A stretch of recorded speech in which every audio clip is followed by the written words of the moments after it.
Tenhamos compaixão das pobres almas do purgatório.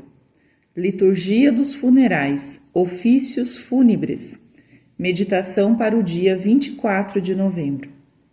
Funerais vem da palavra funus, que, por sua vez, deriva de funalia, tocha, porque outrora se faziam os enterros à noite e eram acompanhados com tochas acesas ou archotes.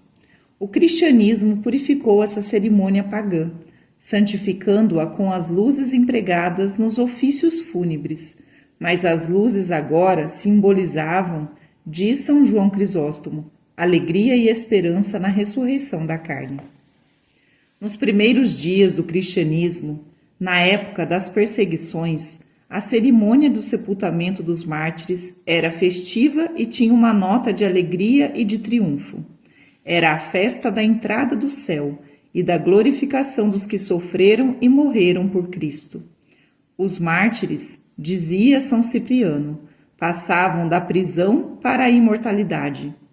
De carcere ad immortalitatem transibante. Assim, o dia da morte era celebrado como dia de festa.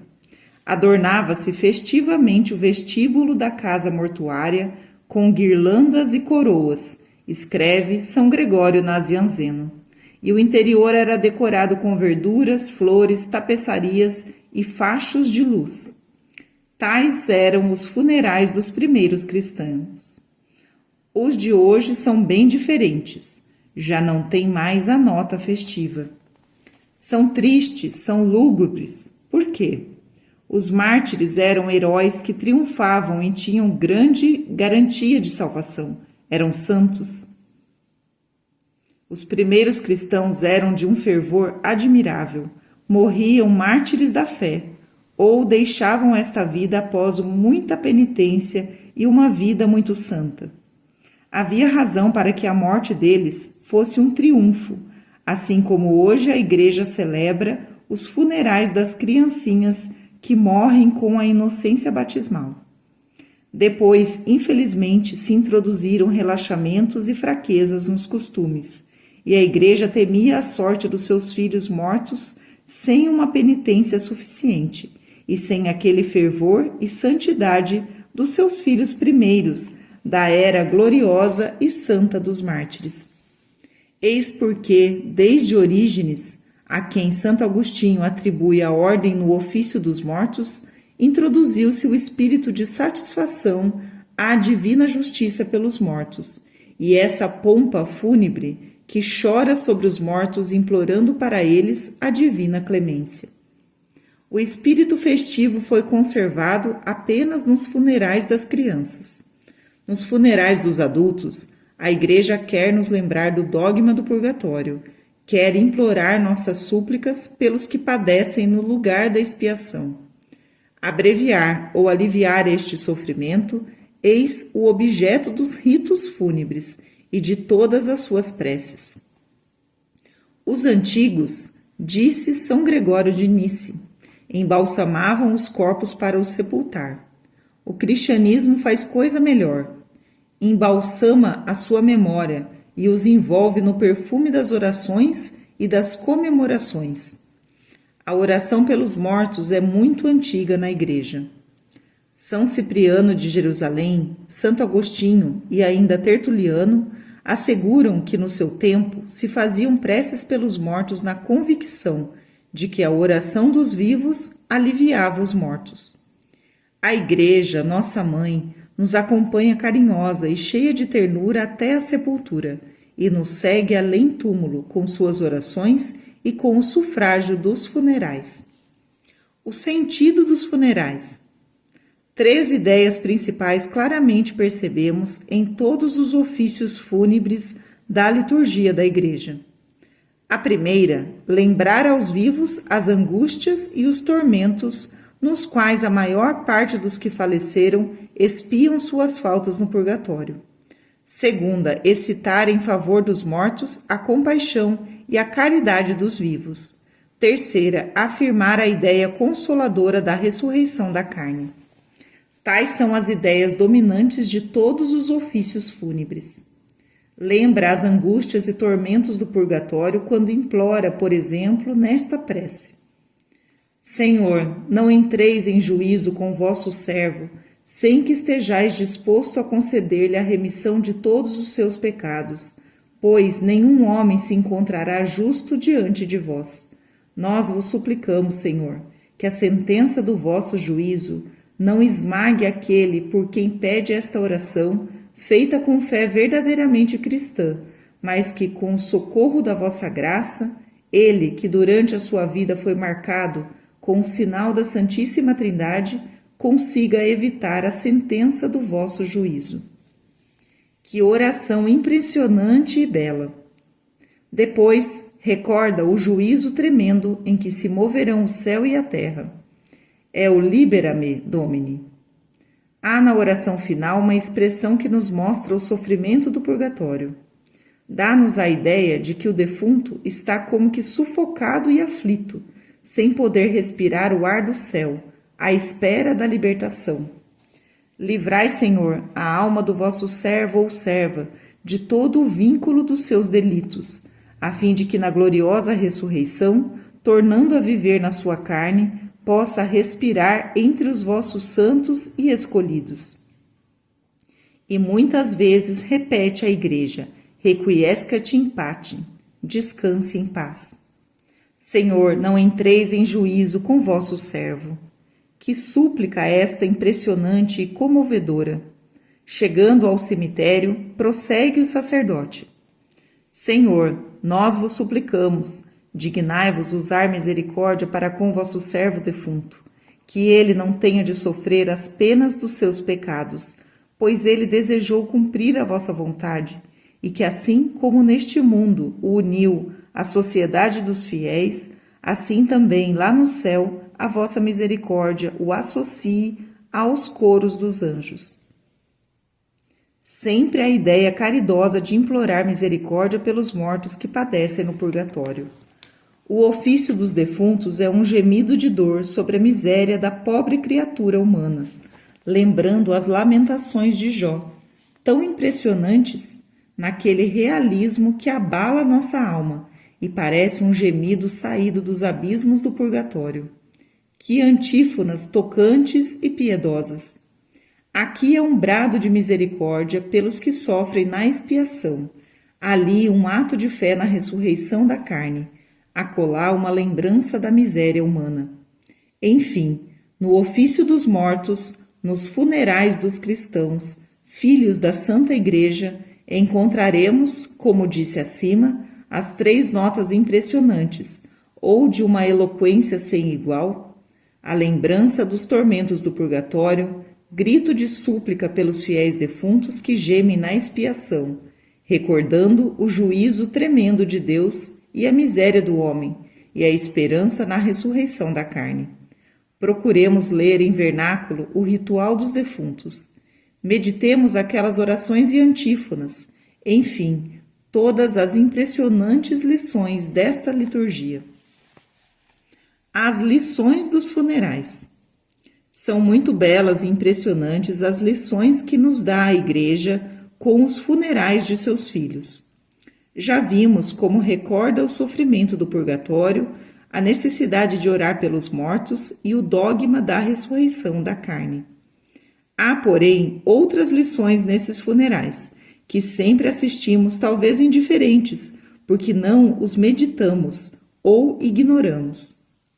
O cadáver é guardado com todo respeito e veneração.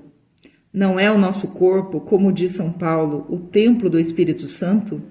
Não recebeu ele as unções do batismo e água regeneradora? Não foi o sacrário vivo da Santa Eucaristia? Não foi o instrumento da graça, santificado pelos sacramentos? A Igreja nos lembra do que é nosso corpo e quer que o respeitemos. Proíbe a incineração dos cadáveres e não admite que se profanem os corpos de seus filhos. Leva esse cadáver ao templo, cerca-o de luzes, incensa-o, trata-o como coisa sagrada.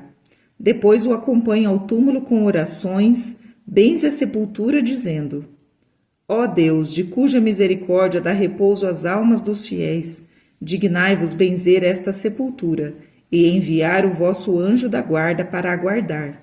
Dignai-vos livrar dos laços dos seus pecados as almas daqueles cujos corpos estão aqui sepultados, a fim de que gozem incessantemente e eternamente a felicidade junto com vossos santos.